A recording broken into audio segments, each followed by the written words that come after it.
ГСП онлайн. Городские новости сейчас.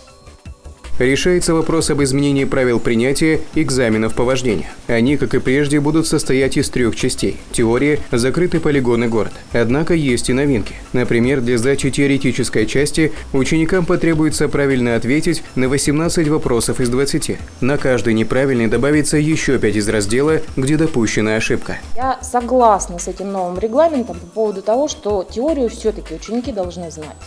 Должны знать, потому что у нас на дорогах сегодня на самом деле ситуация очень жесткая, тяжелая, аварийность очень большая. Как поясняет директор автошколы, сегодня большинство водителей не соблюдает элементарных правил на дороге. По ее мнению, теорию вождения просто не знают. Вводятся также изменения для сдачи закрытого полигона. Теперь нужно выполнить не 3 упражнения, а 5. Новые – остановка для безопасной посадки и высадки пассажиров, а также парковка задним ходом и выезд с парковочного места.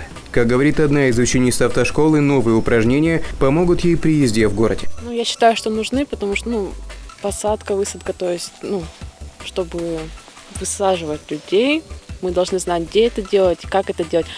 Парковка тоже нужна, потому что разные бывают ситуации. Мы можем поехать в город, выехать в город, да. И чтобы знать, как припарковаться правильно между машинами, чтобы не было затруднений. То есть раньше этого не было, и, например, если ты этого не знаешь и не сможешь припарковаться, хотя это нужно будет сделать.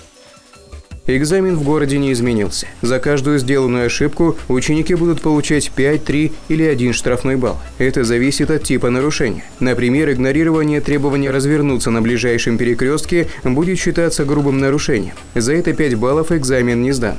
Если водитель заглох при старте с места, он получит 1 балл. Сейчас это не считается нарушением. Изменится также и внешний вид водительского удостоверения. Добавятся отметки об инвалидности, контактные линзы и очки.